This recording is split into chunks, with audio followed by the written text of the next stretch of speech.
Oi, gente, bem-vindos a mais um episódio do nosso podcast, que é o Med7. Meu nome é Lara. Oi, gente, meu nome é Helena. E nós estamos aqui com o nosso convidado, nosso professor Fomer. Olá, pessoal, tudo bom? Meu nome é Fomer, sou professor de pediatria aqui da Faminas, do 7º e do 8º período. E é um prazer estar aqui com vocês. É um prazer te receber, Fomer. Então, hoje a nossa conversa vai começar com vocês se apresentando, né, com a sua história na pediatria. Bom, meu nome é Fomer, né? Eu já te disse. Eu formei nas Ciências Médicas, tá? Então, me graduei lá. E depois da minha graduação, eu fiz residência médica, fiz residência em pediatria, né, na Santa Casa de Belo Horizonte, por 2 anos. Né? Agora, a residência em pediatria são 3, mas na minha época eram apenas 2 anos. Aí eu terminei minha residência médica e depois da residência de pediatria eu fiz uma subespecialização em cardiologia pediátrica, né? Também na Santa Casa. E aí eu terminei e comecei a trabalhar, né, assim, no mercado de trabalho. Passaram-se algum tempo, eu fiz meu mestrado. Eu fiz o mestrado também no Instituto de Ensino e Pesquisa da Santa Casa. E depois disso vim dar aula aqui na Faminas, né? Então, tipo assim, minha carreira é mais ou menos isso. Trabalhei em vários outros hospitais, né? Muito voltado para o pronto atendimento, pronto-socorro, né? E agora estou dando aula também dando aula, né? O que te trouxe a dar aula? O que te motivou? Olha, na verdade foi uma vontade antiga, né? Eu falo assim, sempre tive essa vontade desde a faculdade, né? De dar aulas, né? Então, é uma coisa há muito tempo atrás. Só que com a questão da residência e tudo mais, eu acabei adiando um pouco esse sonho, né? Mas eu resolvi assim, não, eu quero dar aula, eu nunca tinha tido essa experiência. E a partir do momento em que eu comecei a dar aula, eu me apaixonei pela sala de aula, pela aula. E é lógico assim, é sempre um aprendizado, né? E eu curto bastante, acho que é uma outra alegria da aula, é uma alegria muito grande, né? Ser um profissional de saúde, estar na assistência é uma alegria muito grande. Mas é uma outra alegria também na formação de futuros profissionais da saúde. Isso também é muito deslumbrante também. Deve ser sensacional mesmo, né? Fomer, falando mais sobre a especialidade em si, hoje, o que um cardioped mais lida? Assim, na porta de entrada, o que você mais recebe de paciente? Olha, a grande maior parte das crianças com problema no coração são problemas congênitos, né? Então, ou seja, a grande parte que o cardiopediatra mexe é com cardiopatias congênitas, né? Algumas, assim, grande maioria delas são cirúrgicos, né? Então você tem que encaminhar para cirurgia, né? Mas aí o grande ponto do cardioped é saber o momento ideal para poder estar fazendo esse encaminhamento para cirurgia, o momento certo, fazer o controle clínico. Mas tem várias outras coisas também que acabam aparecendo, tipo assim, pesquisa de algum sopro que alguém detectou, ou uma dor torácica, ou alguma dúvida assim, do ponto de vista cardíaco, né, digamos assim. É o que acaba lidando assim, com mais frequência em um ambulatório, em alguma coisa desse sentido. Principalmente recém-nascidos que nascem com alguma alteração cardíaca, que algumas delas acabam se resolvendo sozinhas também, né? Então, mas assim, principalmente cardiopatias congênitas, né, que acaba lidando assim, porque é o maior foco. Mas existem também as cardiopatias adquiridas também, né, como a febre reumática também, que a gente acaba envolvendo também. Algumas complicações de quimioterapia ou de crianças com doenças renais crônicas também acabam tendo complicações cardíacas também, que a gente acaba envolvendo, né. Tipo assim, é um amplo aspecto. Só que a cardiologia pediátrica, ela não é uma grande área dentro da pediatria, assim, porque são poucas as crianças que têm um problema no coração, né? Então, é mais restrito, né? Então, você não necessita de tantos como, por exemplo, pneumologia pediátrica. A pneumologia pediátrica é enorme, né? Quase todas as crianças vão ter um problema respiratório em alguma fase da vida, agora cardíaco não. E em falar, assim, em outras especialidades, quais você acha, assim, umas 3, que hoje em dia tá muito em alta, assim? Não, Lara, agora você me pegou, tipo assim, é difícil. Eu acho o seguinte, que todas as áreas opinião minha, tá? Tá. Todas as áreas da medicina, acho que tem campo ainda, sabe? Assim, é difícil você falar assim, essa aqui não tem campo. Mesmo, por exemplo, aqui em Belo Horizonte, você pega, por exemplo, que eu tenho conhecimento contado, por exemplo, cardiologia geral, assim, tá saturado, mas você ainda encontra algum campo, principalmente quando você vai se subespecializar. Então, de uma maneira geral, eu poderia dizer o seguinte: em qualquer área da medicina, não somente na pediatria, se você fazer uma subespecialidade, uma subespecialização, fica muito mais fácil em termos de um mercado de trabalho para você e também campo para você trabalhar, e você encontra isso. Às vezes no interior, e dependendo do interior, né, talvez não seja necessária a sub, né? Todas as outras áreas acabam tendo certa necessidade, mas o que os grandes centros acabam captando maior número de profissionais. Então, eu não acho assim que a medicina está saturada. Eu acho que falta muito ainda, está abrindo muito campo, né? Por exemplo, eu trabalho muito com urgência pediátrica, né? Tipo assim, boa parte do meu trabalho não é com a cardiologia pediátrica, mas sim na urgência pediátrica. Então, eu vejo que, por exemplo, no lugar onde eu trabalhava, onde eu trabalho, inclusive, né, quando eu entrei, eram apenas 4 pediatras no pronto atendimento, no pronto-socorro, né? Agora já colocaram, nós somos 6 pediatras no pronto-socorro, 5 ou 6. Ou seja, ampliou o número de pediatras, né? Então, ou seja, você tem um mercado ainda, mesmo o pediatra geral, ainda bom ainda, sabe? Entendi. Quando a gente fala de mercado, o pós-formando, ele tá doido para entrar pro plantão, coisas Sim. do gênero, né? Você, assim, olhando de fora como pediatra, professor, o que você acha que é, assim, top 3 assuntos fundamentais para alguém que vai dar um plantão tem que ir sabendo? De pediatria. De pediatria. De pediatria? Isso. Nossa, olha só. O que vai sobrar, eu vou responder justificando, tá? O que vai sobrar, muitas vezes para um plantão, para um recém-formado, muitas vezes é a área de urgência e emergência, pronto atendimento. Então, primeiro ponto que talvez todo mundo deveria saber é urgências pediátricas, porque uma coisa comum assim vai ser mais tranquila de a pessoa resolver. Então, urgências pediátricas. Isso aí a gente vai ver no 8º período. Além da urgência pediátrica, né, também seria importante também o pediatra que vai trabalhar nesse campo, não necessariamente que ele vai usar isso com frequência, mas o atendimento em situações de suporte de vida avançado, seria o PAUS, né? Então, tipo assim, seria interessante o PAUS, não que ele vai utilizar isso com frequência, mas para dar segurança para ele, né? Então, eu colocaria, se ele souber manejar uma urgência e saber um pouco do PAUS, assim, é lógico, obviamente, a pediatria geral, e aí dentro da pediatria geral, o que é mais frequente é doenças respiratórias, né? Então, a gente está chegando na época de doenças respiratórias em criança, então, tipo assim, isso seria fundamental. Se você enumerar as 3 pontos, ou seja, suporte de vida avançado, urgências pediátricas e doenças respiratórias. E doenças respiratórias, asma? Asma, bronquiolite, infecções de vias aéreas superiores, ou seja, tudo isso entraria das doenças respiratórias. Assim, grandes áreas, né? Obviamente. Entendi. Tá certo. E você faria outra residência se não fosse pediatria? Cara, talvez sim, né? Eu acho assim que esse é um pensamento meu, e eu acho que não acho que a gente foi ou nasceu para fazer uma única especialidade médica. Eu também acho. Então, eu não acho assim que eu nasci para ser pediatra. Não, foi uma opção minha. Eu poderia ter feito cirurgia, né? Eu poderia ter feito ortopedia. Eu consigo te ver na cirurgia, na ortopedia. Pois é. Eu poderia ter feito qualquer outra especialidade, poderia, entendeu? Uhum. Mas acaba que eu acabei escolhendo a pediatria. E, bom, estou feliz na pediatria. O importante é você optar fazer a escolha da sua especialidade e ser feliz nela, né? Ou seja, e se dedicar a ela, né? Mas não tem essa ideia que eu nasci para ser tal coisa, né? Eu não acredito muito nisso. Eu acabei escolhendo por motivos diversos, acabei escolhendo a pediatria, mas assim, poderia ter feito outro, né? Mas eu estou satisfeito com a minha especialidade? Super satisfeito, estou feliz.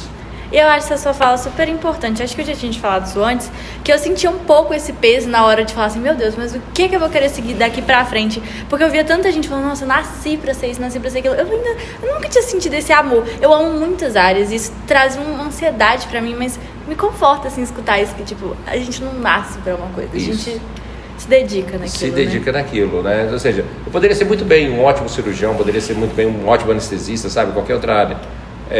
Não acho que a gente nasceu para ser uma... É lógico, tem gente que às vezes tem uma opção, já faz uma opção antecipadamente, perfeito, ou seja, nada contra, né? Mas eu acho que a gente cairia bem em qualquer tipo de área, desde que você se dedica, desde que você faça um bom trabalho, se aperfeiçoe naquilo que você faz, pronto, você vai amar aquilo que você gosta, que você faz e consequentemente vai ser feliz também.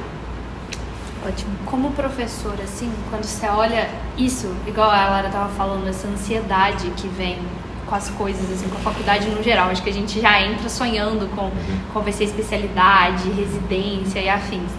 Hoje, você acha que existe algum erro que esse aluno faz, assim, uma coisa muito precoce, essa ansiedade precoce, assim, para decidir tudo muito rápido? Eu não acho que isso é um erro, sabe? Mas eu acho assim, talvez um erro é quando você... O erro que eu acho seria se alguém escolhe antecipadamente alguma coisa e fica focado só naquela área. Não me interessa o restante. Né? É porque é importante você ter um conhecimento de tudo. Tá? Eu acho assim, eu acho muito legal o aluno que está assim, não sei o que eu quero, eu gosto de tudo. Cara, é muito bom isso, porque você vai se dedicar a tudo, depois você vai ser a sua escolha. Eu vou citar um exemplo de um amigo meu, ele é plantonista, assim, lá do Tilombéres, trabalha na Santa Casa, só que ele é cirurgião pediátrico. Só que ele está no mercado de trabalho há muito mais tempo do que eu.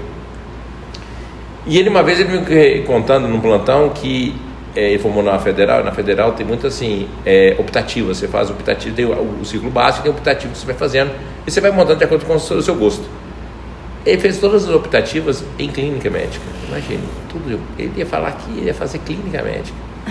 E aí, no final das contas, resolveu fazer cirurgia, né? Ou seja, mudou assim... Nossa, totalmente diferente. Totalmente diferente, exatamente. E aí ele fala o seguinte, que ele como cirurgião, foi importante ele ter esse conhecimento da clínica. Por quê? Porque às vezes ele vai avaliar um paciente, entendeu? Opa, eu vou ver um paciente aqui, tal, ele sabe bastante clínica, assim, não como um clínico, né? Mas tem conhecimento, digamos assim, um pouco maior da clínica do que os outros cirurgiões. Então, para ele, um diagnóstico diferencial, para ele fica muito mais fácil e ele conversa com o clínico mais de igual para igual, digamos assim. Não, isso é raro. Isso é raro. Ele está acima da média. Acima da média. Então, ele é um excelente cirurgião. Então, ou seja, isso, de certa forma, refletiu dele na vida futura. Ele tem um bom conhecimento de clínica. Então, por isso que eu acho legal, mesmo o cirurgião ter um bom conhecimento da clínica médica é fundamental. Da mesma maneira, o clínico que tem um bom conhecimento da cirurgia também é importante. Por isso que eu falo, o erro seria eu desconsiderar outras áreas e considerar só uma área só. Então é legal vocês dedicarem a todas as áreas. Porque o conhecimento, gente, não se rouba conhecimento. Uma vez que você tem, você tem. Você nunca sabe quando você vai utilizá-lo. E muitas vezes esse conhecimento que você tem, mesmo que não seja da sua área afim, mas ela pode te ajudar num futuro mais para frente e você não sabe. E isso acontece com ele direto, entendeu? Então eu lembro uma vez ele foi avaliar um paciente que tinha uma pneumonia com derrame. Peraí, vamos analisar aqui, não quero ver raio-x. Ele fez todo o exame clínico do paciente. Está com derrame à direita, que não sei, vou ver raio-x, opa, o derrame estava à direita. Então, ou seja, ele vai comparando os dados clínicos com os dados complementares, etc., com muito mais destreza, digamos assim, que qualquer outro cirurgião. Então, acho que o importante é você estar aberto a todas as áreas, a aprofundar em todas, entendeu? Independente do que você quer ou não quer. E você faz a sua opção. Não, e é legal esse negócio de instigar o raciocínio clínico, ele não ver o exame e ele pensar naquilo, né? É muito raro hoje em dia isso também. Com certeza.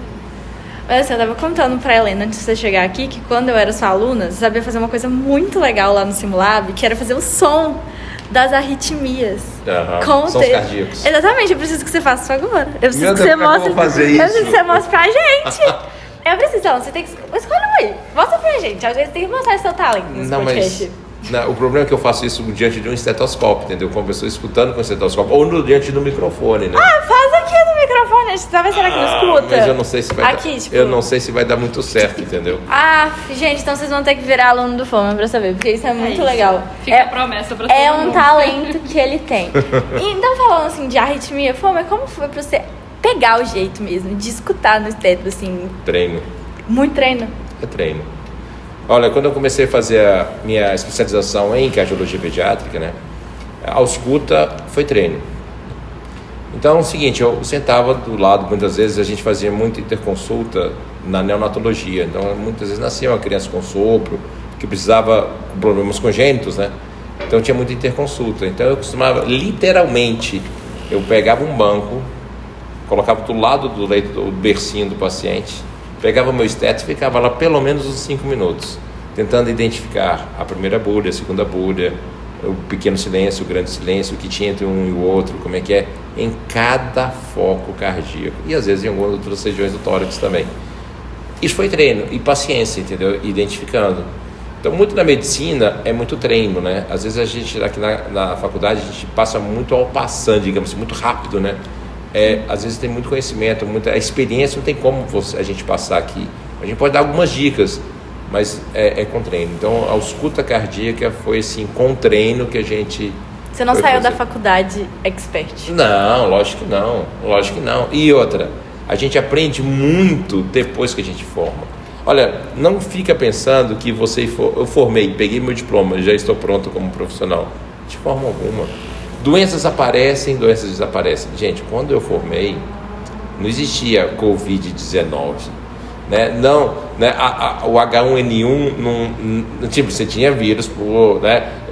Infecções virais, etc. Mas o H1N1 temível não tinha. Ou seja, Zika vírus, ninguém falava de Zika vírus.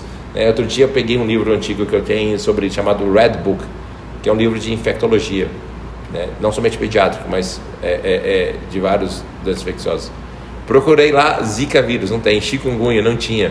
Tinha dengue, mas não tinha Zika vírus nem com chikungunya. Porque a gente fala pra caramba. Então, ou seja, muitas coisas a gente acaba aprendendo depois de terminar a faculdade.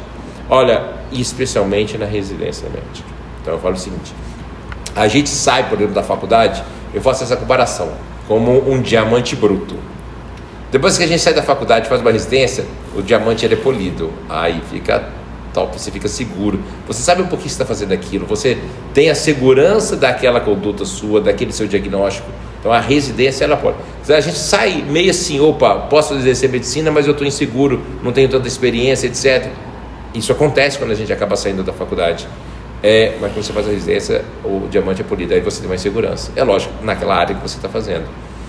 Então, mesmo depois da residência, muita coisa você acaba aprendendo depois, né?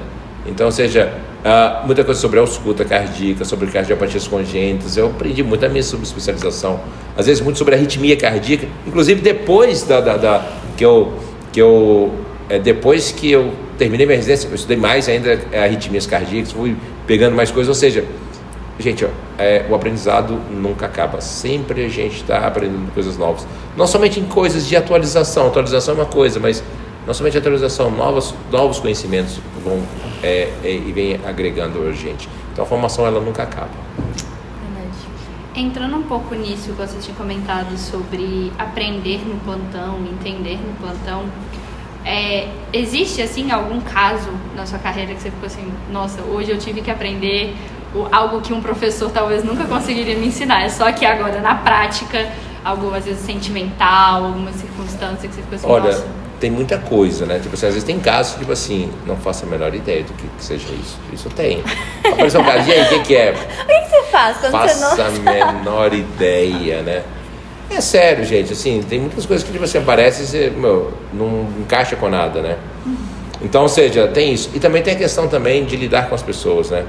Às vezes a gente não sabe como lidar com as pessoas, a gente acaba lidando na prática, né? Mas a gente tem corrigido isso algumas vezes. Vou dar um exemplo para você. Por exemplo, dar más notícias de morte. Né? Na faculdade eu não tive isso. Eu fui aprender isso na marra. Aliás, eu não fui aprender. Eu fui fazer isso na prática, na minha residência. Dar notícia, fala lá R1 que o filho do paciente, né, o paciente, o filho da mãe, estava lá, acabou de falecer. Caracas, como é que eu vou fazer isso, né? Hoje, por exemplo, a gente fala dos protocolos do Spike, que não sei o que, muitos professores falam sobre isso. Na minha época não tinha protocolo Spike. E aí como é que a gente ia fazer? E era na marra. E a gente ia na tentativa e erro, né? Muitas vezes agora a gente já tem algumas coisas que a gente, pode fazer assim, pode fazer assado. Então tem muitas coisas que você acaba aprendendo, aprendendo na marra mesmo, né?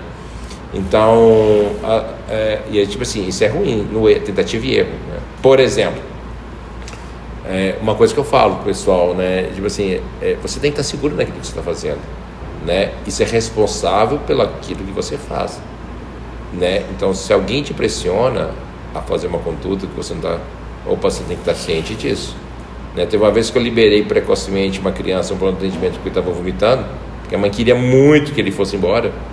Tá bom, tudo bem, mas assim, eu achava precoce e liberei. Aí a criança saiu na porta, vomitou, a criança voltou.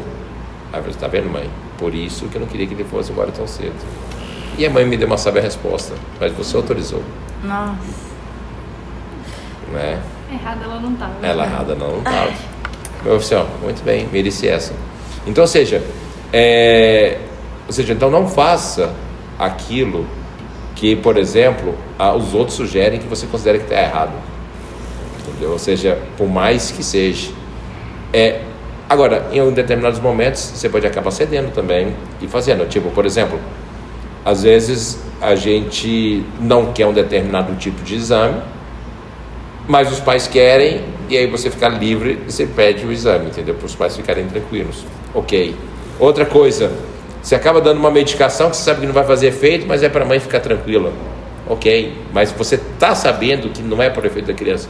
Você sabe o que é aquilo ali. Então, tipo assim, às vezes, o que está escrito na literatura é uma coisa, você está fazendo diferente. Não, mas estou fazendo por um objetivo ou outro. Então, seja responsável pelo aquilo que você faz. Você acaba, eu aprendi isso muitas vezes na marra, né? Então, você acaba aprendendo muito na vida, como lidar com as pessoas, como lidar com... Muitas vezes é na tentativa e erro. Alguma dessas questões, a gente acaba passando para os alunos, né? Para evitarem esses erros, assim, entendeu? Bom, mas mais uma vez você me contou uma história, acho que é a última vez que a gente gravou, de uma menina. Foi uma história muito emocionante. Você podia contar pra gente? Mas qual delas? Se eu não me engano, a gente tinha conversado um pouco sobre a questão religiosa. E você comentou sobre uma menininha numa reanimação. Tá. A gente queria que você contasse pra gente um caso clínico emocionante. Eu tenho certeza que Esse você é o tem. favorito meu da lá. Esse é o nosso favorito. Tá bom, é um dos meus favoritos também. Conta pra gente.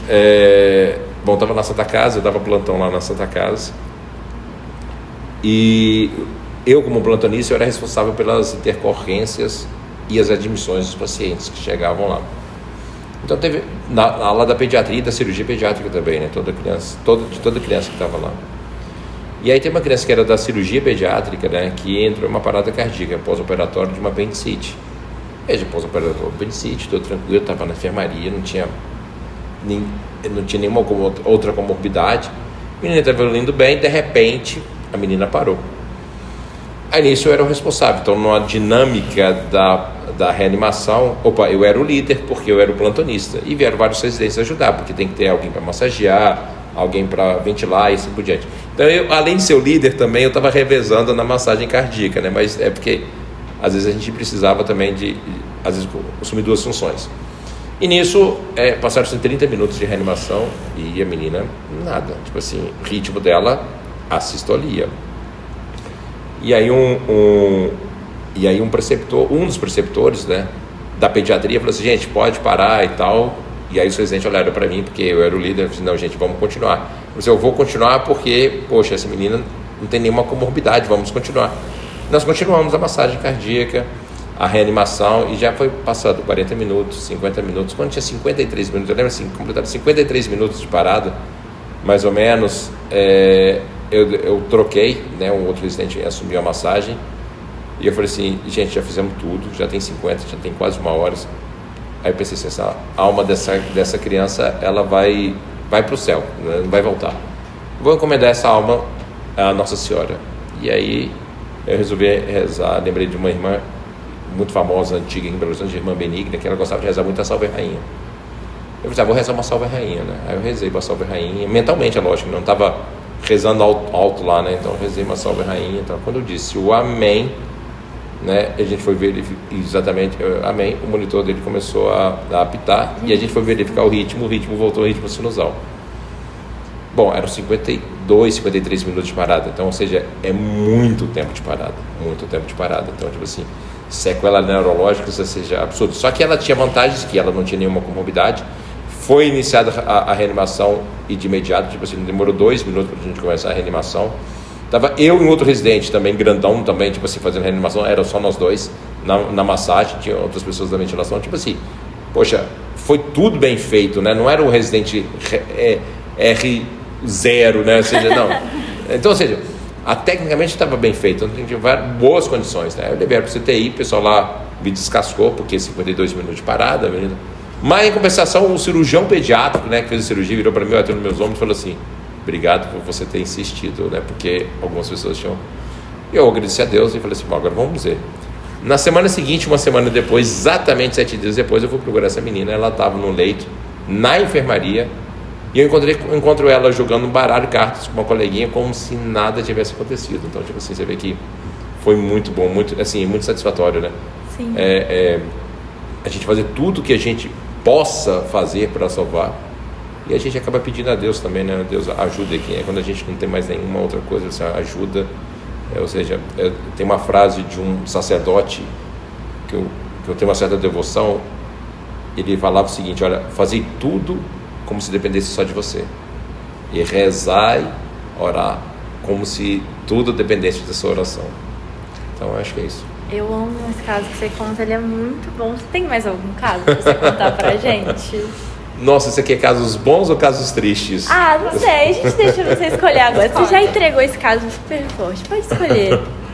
Olha, tem muitos casos assim, dentro da pediatria, né? Dentro da cardiologia também. Eu lembro de um caso também, a questão também da persistência, né, também, né? E paciência. Esse caso eu acho legal o que aconteceu. Foi uma criança, um recém-nascido, que apareceu pra gente lá na cardiologia pediátrica, que tinha uma cardiopatia congênita, e a mãe era o 5º filho da mãe, todos os filhos eram saudáveis, e esse filho esse menininho, ele era cardiopata, o primeiro cardiopata doente, e a mãe era totalmente desesperada, assim. O menino tossia, ela já ficava preocupada, achava que o menino estava morrendo, sempre foi assim. E de repente deram notícia para ela que a menina dela era cardiopata, mais novinho, né, um bebezinho recém-nascido. Ela ficou totalmente preocupada. A criança tinha uma comunicação interventricular, uma CIV. Aí ele falou: não está na hora de operar, vamos dar uma medicação para ela e tal, que não sei o que, vai para casa com acompanhamento ambulatorial. Não passaram, acho que 2 semanas, a criança volta totalmente desidratada. O que a gente viu? A mãe deu 10 vezes a dose de diurético, o menino voltou desidratado. Nossa Senhora.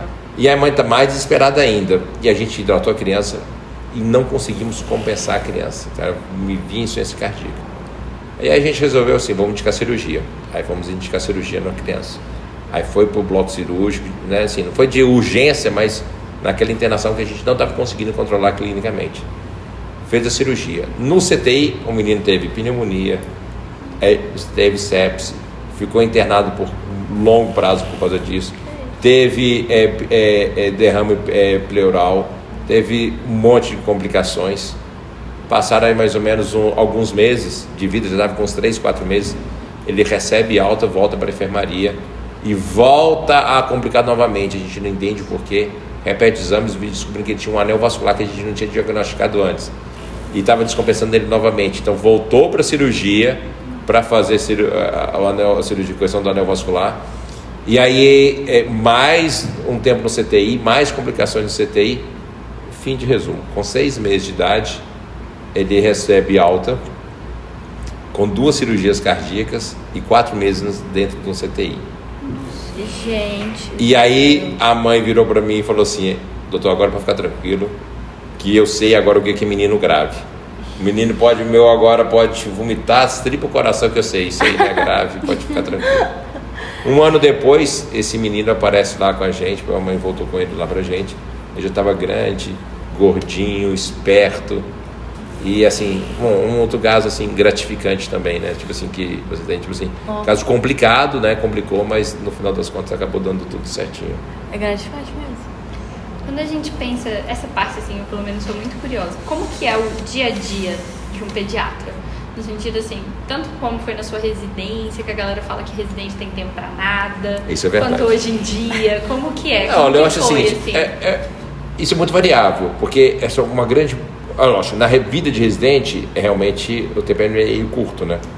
Às vezes, dependendo do que residência você vai fazendo pequenos estágios, né? Em várias sub-áreas diferentes. Dependendo da área que tá, eu brinco que você trabalha... Porque no final de semana você tem que trabalhar para evoluir os pacientes, né? Então, muitas vezes você fala, você trabalha no final de semana sim, você trabalha no final de semana não. Às vezes, em alguns estágios, você trabalha no final de semana sim e o outro também. Um sim e o outro também, né? Então, tipo assim... mas isso é muito variável da residência, tá? Então, ou seja, o programa de residência é variável não somente de especialidade para especialidade, mas de serviço para serviço. Então, é muito variável isso. Tem uns que, lógico, vão trabalhar muito mais do que os outros, então uns são mais pesados do que outros, mas isso varia de acordo com a demanda do hospital, da forma que é montado. Mas sim, com certeza o residente pelo menos vai trabalhar em torno aí de 60 horas semanais. E ainda tem gente que dá plantão forte para ganhar um dinheiro, então fica mais apertado ainda. Eu, graças a Deus, não precisei de trabalhar durante a minha residência, né? Então, para ganhar dinheiro, mas tudo bem. Agora, depois que termina a residência, aí você faz o seu horário. Aí, veja, você faz o seu horário de acordo com o que você quer. Você quer consultório, quantas vezes por semana, você vai dar plantão, quais plantões, quantas vezes. Então, uma das grandes vantagens do médico é que você monta o seu horário. Se você quiser, você pode continuar trabalhando como residente, 60 horas, 70 horas semanais, eu já tive isso.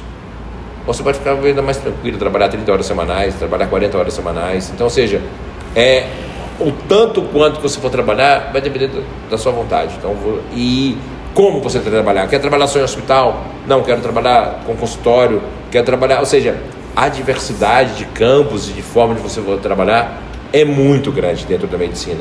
Então, na verdade, você é que monta como que você quer montar. Então, você pode ter... Eu conheço pediatras que trabalham só meio horário para poder ficar com a família no outro horário. Eu conheço pediatras que trabalham que nem um louco. Eu conheço pediatras que só trabalham em um único lugar, 24 horas por semanais, por exemplo. Né? É raro, né? Mas, assim, no fundo, a gente que acaba montando o nosso horário, ou seja, recusando ou aceitando as oportunidades de emprego que acaba tendo, né? Então essa é uma grande vantagem, porque você não precisa trabalhar em um único lugar só, a gente pode trabalhar em vários outros lugares, né? E você já pensou em desistir? Alguma vez? Da medicina, da pediatria? Olha, teve um determinado momento da minha vida, antes de eu dar aula, que eu quase entrei num burnout, né? Que é uma coisa que a gente tem que tomar cuidado também. Mas era uma situação que eu tava muito em pronto atendimento, né? Tipo assim, passava de um, passava para o outro, estava com um ritmo de trabalho muito grande. E eu trabalhava num posto de saúde que era praticamente um pronto atendimento. Depois eu ia para um pronto-socorro, entendeu? Atendimento no pronto-socorro num hospital aqui em BH. E ficava, digamos assim, quase 24 horas nesse hospital. E aí, quando chegava no final, eu estava assim, cara, não estou aguentando ver menino na minha frente. Não. Tipo assim, eu estava percebendo que eu estava entrando num burnout. Eu não estava num burnout ainda, mas eu estava ficando estressado com a minha rotina de trabalho. E aí, de novo, eu rezei a Deus, pedi a Deus, me dá um trabalho burocrático, uma coisa diferente. E aí eu entrei num ramo também de auditoria médica, né? Então eu trabalhei um tempo na auditoria médica, larguei algumas coisas. E essas mudanças, né, eu dava plantão, ficava na assistência, alternava com auditoria e tal, isso me agradou, né, ou seja, as mudanças de trabalho. Então eu consegui resolver esse meu problema. Não pensei em desistir, mas assim, um cansaço extremo, assim, uma exaustão, eu cheguei quase a chegar nessa parte. Mas foi isso há muitos anos atrás, né? Diria que foi assim, não vou falar não, senão vai revelar a minha idade. E meu tempo de trabalho. Bom, você que já foi aluno de medicina, hoje professor de medicina, tem algum conselho, assim, ciclo básico, clínico, internato? Um conselho para cada um? E pro residente também? Pro residente também, posso formar. Tá, vamos lá. Ensino quem está no ciclo básico, tá? Eu falo o seguinte, que o ciclo básico, ele é o básico para tudo, tá? Ele não deixa de ter sua importância. Mas eu acho assim, vamos ser objetivo. O que é mais importante no ciclo básico é o estudante de medicina aprender a estudar e a buscar informações. Então, digamos assim, ele tem que aprender a estudar e do jeito que ele aprende. Porque, veja, cada um estuda de uma maneira diferente. Tem gente que estuda riscando livro, tem gente que estuda lendo, tem gente que estuda fazendo resumo. Sei lá, você tem que perceber qual que é a sua forma de você melhor estudar e captar informações. Então, ou seja, você tem que aprender a fazer isso de uma maneira eficaz. Ou seja, não adianta também você ficar a tarde inteira sentado diante de um livro e não conseguir captar nenhuma informação. Então, o ciclo básico você tem que aprender a estudar mesmo. No ciclo clínico, basicamente, tudo que o pessoal ensina no ensino clínico vai entrar na prova de residência. Então, digamos assim, meu amigo, não tem essa matéria, eu não gosto de tal coisa, meu amigo, você tem que usar tudo. Porque para só na prova de residência, para tudo. Nós estudando para residência agora, pelo amor de Deus, tem que saber cada coisa, picuinho. Exatamente. Principalmente dependendo da prova que você vai prestar. Eu faço umas questões do Sul São Paulo, dá vontade de sei lá, desistir é muito difícil. Mas no ciclo clínico você não fica preocupado para a prova, fica preocupado primeiro para, exatamente, para você aprender a matéria, entendeu? Tipo assim, absorver o máximo de informações. Quando você chegar no internato, vai preparar para as provas, faz as questões e tal, se direciona o seu estudo para aquela área que você quer. Então, assim, o que eu acho assim, que você deveria estar fazendo. Então, não se preocupar com a prova de residência no ciclo clínico. No ciclo clínico, procura-se em aprender. E aí, e durante todo o tempo da faculdade, enriquecer o currículo, né? Obviamente, né? E como residente, depois que você entra na residência, aproveita a residência. Eu acho que se você não puder trabalhar para aproveitar melhor a residência, melhor. Porque você vai ter mais tempo para descansar, tipo assim, você vai ter mais tempo. Porque é importante o descanso, sempre o descanso. O momento de descanso é fundamental, senão a gente enlouquece. Mas a gente tem que se dedicar. E na residência, tipo assim, você vai ter o estudo e a prática, né? Mais prática do que o estudo, mas tem também o estudo. O estudo e a prática. Então, ou seja, é aqui que você vai lapidar o diamante para você se tornar um excelente profissional. Mas tem gente que precisa de trabalhar para ganhar dinheiro. Ok, tudo bem. Faça isso, mas tenha tempo, se organiza, né? Uma coisa importante é organizar o tempo. Esse aqui é o momento de estudar, esse aqui é o momento de dedicar, esse aqui é o momento de descansar. É importante você não somente estudar, mas descansar, ter um momento de lazer. Lazer e a dedicação. A gente tem que ter um equilíbrio dos dois, tá? Então, ou seja, seria mais ou menos isso. Então, ou seja, ensino básico, aprender a estudar e obter informações. Ensino clínico, obter o máximo de informações possível de todas as áreas, mesmo que eu não goste. Aprenda a gostar. Internato, aproveita o internato e prepare-se, vai preparando para as questões, para as provas, entendeu? Tipo assim, esse é o foco. E na residência, você está preparando para a vida. Então, se dedica à residência, entendeu? Seria mais ou menos isso. A gente teve umas perguntas de algumas pessoas que seguem o nosso Instagram, do nosso podcast. E foi até um pouco parecido com o caso clínico que você falou. Como saber se a sintomatologia é uma urgência ou eu posso esperar para levar o meu filho ao pediatra? Muito bom. Tá parecendo muito pergunta de mãe, né? Eu acho que é. Você acha que é? Olha, eu falo o seguinte. Uma questão. A mãe, ela não tem a obrigação de saber se é urgência ou não. Tá? Então, se ela está dúvida e insegura, vai no pronto atendimento. Essa é a minha opinião, mesmo que seja uma bobagem. Mas se o médico falar assim, mãe, isso aqui é uma bobagem, acredita, vai ter que acreditar no médico, porque senão, né? Então, ou seja, é muito difícil de você saber o que teve e o que não teve. Mas vamos pôr, numa criança, de uma forma geral, importante a gente ver o que a gente chama de estado geral da criança. Ela não está brincando, não está comendo, porque, gente, criança brincar e comer, todas gostam de fazer, com raras exceções. Então, se ela mudar seu hábito, mesmo sem febre, tem algo de estranho. Opa, algo aqui que deve estar alguma coisa grave. Eu acho que é um sinal mais importante. Não necessariamente a febre ou o sinal clínico, mas veja, uma criança que está muito quieta, não está fazendo bagunça, opa, isso aqui é um alerta, na minha opinião, importantíssimo de ser algum quadro de urgência, entendeu? Mas assim, eu estou na dúvida, vai no pronto-socorro, ou então se tem um pediatra, converse com o pediatra, pelo menos por telefone, para saber se é urgência ou se não é, se vale a pena aguardar ou não. Então, ou seja, muitas vezes você pode tirar a dúvida do próprio médico, mesmo se tiver um médico de confiança. Estou na dúvida, leva. Outro dia, no meu último plantão, eu fico na sala vermelha lá no Gilom Beres. Aí apareceu uma criança lá, aí eu falei, vou colocar essa criança aqui na sala vermelha. Mas por quê? Porque eu não consegui medir a saturação. Porque assim, se a saturação da criança estiver muito baixa, é sala vermelha. Mas ele não conseguiu medir a saturação. Mas tem SOS? Não tem SOS nem nada, não consegui medir a saturação. Aí quando a gente mediu a saturação, saturando 99%, 100% era ambiente, tipo assim. O menino não tinha esforço, não tinha nada. Vamos ver o que foi? Insegurança da mãe, né? A mãe, na realidade, que a criança estava tendo um desconforto respiratório e tal, mas esporádicos, ela falava que era um engasgo, tinha ficado lá o dia inteiro durante o dia, liberado, ela ficou insegura, voltou de novo. Então você vê, a mãe estava insegura, né? Então, aí que vem a paciência de tentar explicar, conversar. Graças a Deus eu estava com uma enfermeira lá comigo, né? A enfermeira, não, aí ela começou a explicar, aí a enfermeira toda animada, deixa eu mostrar para você o que é um esforço respiratório de uma criança, vem cá. Aí mostrou pra mãe de uma criança que estava grave, como é que era e tal. Aí a mãe, opa, agora eu sei como é que é, vamos embora pra casa. Então tem que ter essa paciência também para explicar também, para entender, porque às vezes não adianta só falar, né? Porque você fala, mas não acredita, então aí a relação médico-paciente também é importante também. Não, isso aí de mostrar a paciente grave, eu acho que é a resposta, né? A forma mais fácil. Não, é a resposta.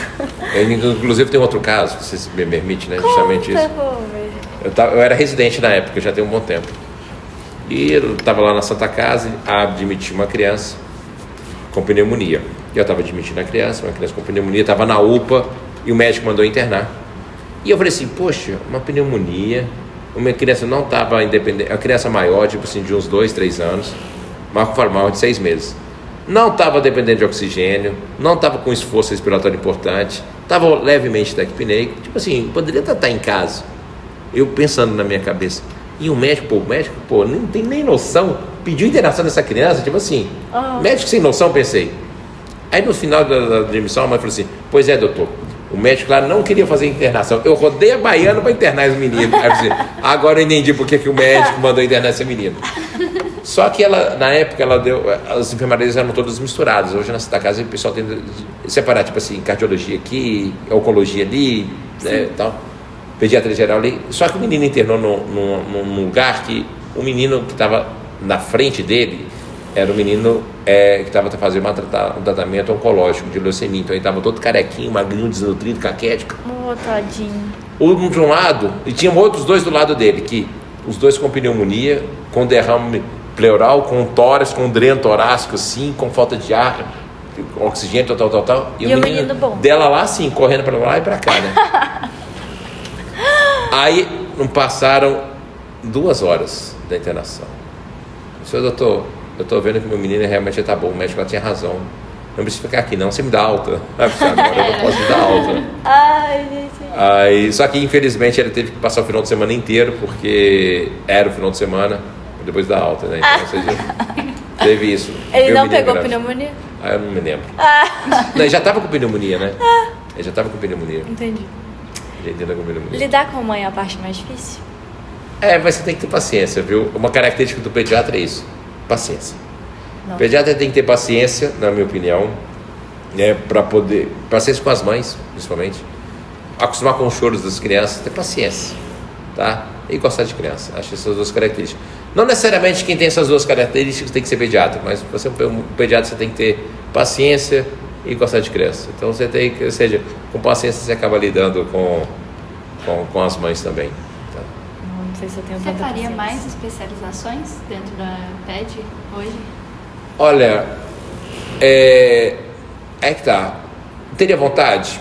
Tá, teria vontade. Mas na atual circunstância em que eu tô, eu não faria. Porque a minha vida profissional já está mais equilibrada, estabilizada, né? Então, ou seja, eu já estou trabalhando aqui, sou concursado lá no Odilon Beres, né? Eu trabalho ainda na cardiologia da Santa Casa. Então, ou seja, eu estou bem estável, né? Então, tipo assim, já me ocupa o meu tempo o suficiente. Eu, no atual momento, eu não faria. Tá? Eu não faria. Eu acho assim, a gente tem que aproveitar. Então, ou seja, você sai da faculdade, aproveita o momento, faz a residência, faz a especialização e faz todas que você puder. Aí depois, pronto, você fica trabalhando e fazendo. Não que impeça de você fazer alguma outra especialização por causa disso. Mas assim, eu atualmente não. Né? Eu poderia ter feito outras? Poderia. Eu até pensei em fazer outras quando eu terminei a cardiologia pediátrica. Mas aí foi a questão de opções de vida, né? Então, ou seja, a gente tem que sempre fazer opções e vai fazer opção de não fazer. Você acredita ou entende o preconceito de quem faz especialização contra o de quem faz residência? Sim, mas esse preconceito está mais na área entre os médicos do que entre a população geral. Esse preconceito ele está pelo seguinte, porque o residente faz ele faz um programa que é autorizado pelo MEC. E é uma única carga muito grande de trabalho, também tem de estudo. E veja, na residência você aprende, querendo ou não querendo, você acaba aprendendo. Não tem como você não querer aprender, você acaba aprendendo, porque você acaba fazendo isso todo dia. E te levam a fazer as coisas e não tem como você não quer aprender, você acaba aprendendo.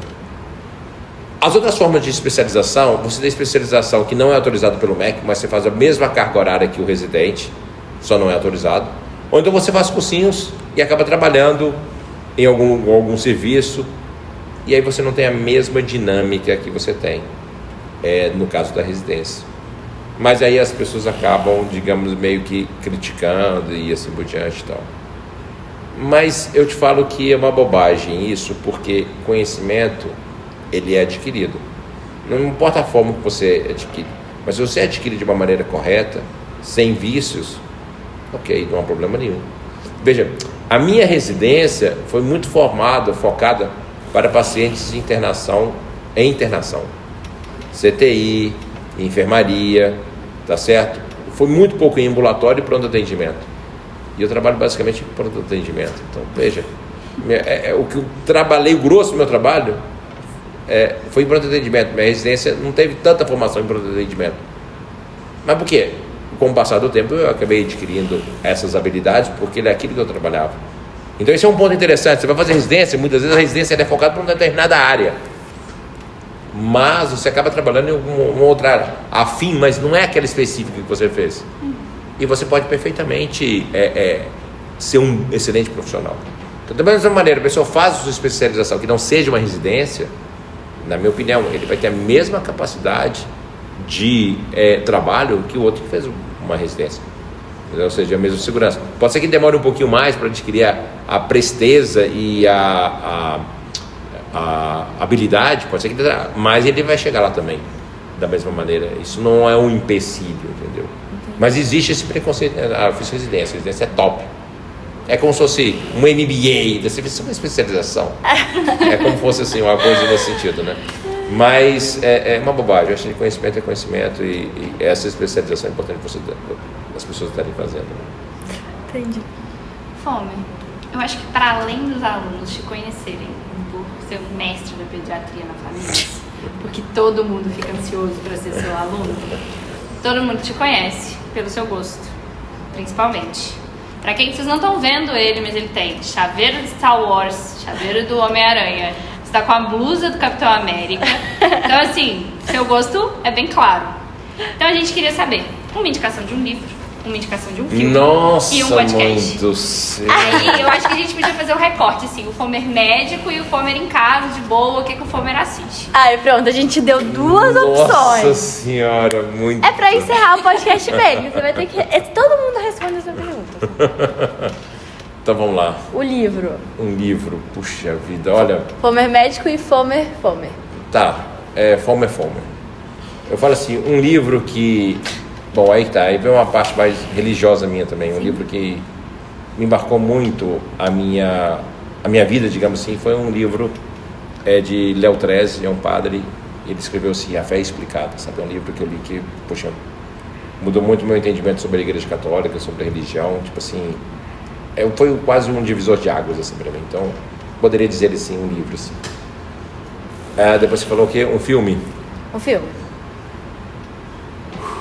Um filme. Cara, vou pegar um clássico, assim, da década de 80, né? O clássico da década de 80 que eu assisti, eu vivenciei, cara, durante muito tempo foi um filme que, hoje em dia, se você for ver, tipo assim, pô, sem graça, né? Mas me marcou muito, De Volta para o Futuro, 1, 2, 3, né? Trilogia. Sabia que uma vez eu tava numa cirurgia e um cirurgião falou assim, você já assistiu De Volta ao Futuro? Do nada? Eu falei, não, ele... Sai da minha cirurgia. Depois você volta. Depois você tiver terminado de assistir esse filme. Eu fiquei assim. Mas assim, é um filme muito bom também, sabe?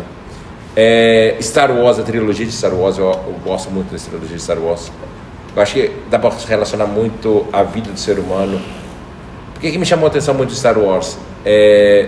Você pode ser uma pessoa super boa, assim, um Anakin, boa pra caramba. Mas você tem a capacidade e a possibilidade de tornar um cara malvado pra caramba, um Darth Vader, sabe? Você tem essa possibilidade, sabe? Então, ou seja, a gente tem que se policiar, né? Como pessoa, como ser humano, né? Podem te moldar, né? Moldar. E De Volta para o Futuro foi um filme que...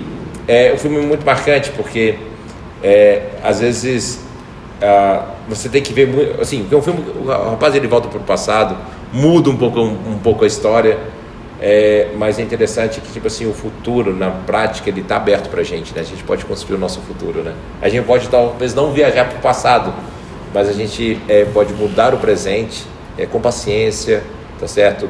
Fazendo as coisas boas para mudar o futuro, né? Digamos isso. E o Star Wars nesse aspecto. O podcast, bom, eu não sou muito de escutar um podcast, então vou recomendar um podcast. Ok. O de vocês. Mindset. Ótimo. Ótimo. O maior que temos. E o Fomer Médico? O Fomer Médico tem alguma indicação? De livro, de filme? Olha, tem o Fomer Médico, aí eu vou puxar um pouco para minha sardinha, né? Tem um filme que é muito legal, que é Quase Deuses. Ele é um filme de o início da cirurgia, cardiologia pediátrica, né? Que é da cirurgia bem tradicional, chamada cirurgia de Blaylock.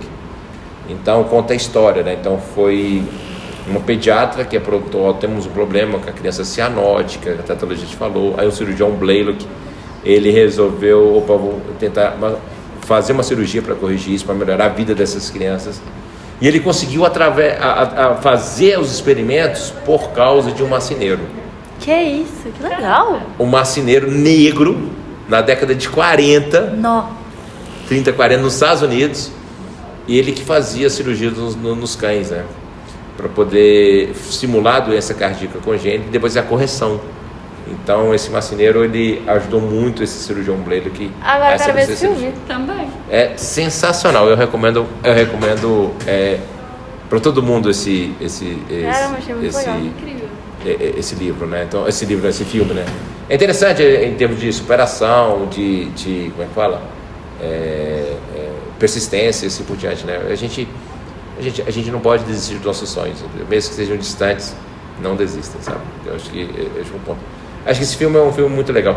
Agora, um livro, aí fica difícil, porque tem vários livros de pediatria, entendeu? Você vai passar um livro de literatura mesmo, exatamente, né? Vou passar um livro de literatura médica aí não acredito. Pra vocês, né? Mas assim, mas um livro assim, é difícil falar um livro de romance ou outro tipo de livro assim, voltado para a área da medicina, né? Mas assim, a gente tem que, sei lá, um livro que eu gosto muito da pediatria é o Pediatria Ambulatorial do Enio Leão, entendeu? Tipo assim, é um livro muito, muito legal, como médico, né, digamos assim. É o Black Book, né? Mas dele soltar sua bota aqui. Não, sua bota não, que é anatomia, né? Entrar com pediatria. Com medo. Eu vou deixar com o de Pediatria Ambulatorial mesmo, sabe? Tá bom. É um livro muito legal. Que mais? Bom, podcast, eu não escuto muito podcast. Vai ter que ficar o nosso de novo. De novo, de vocês. Tudo bem. Tá tudo certo. A gente é ótimo mesmo. Gente, esse foi o nosso podcast com o Dr. Fomer. Foi muito bom. A gente ama conversar com você. Foi muito legal de novo. Muito obrigada. Muito Eu que obrigada. agradeço a oportunidade. Tchau, gente. Muito obrigada. Até o próximo. Tchau. Tchau.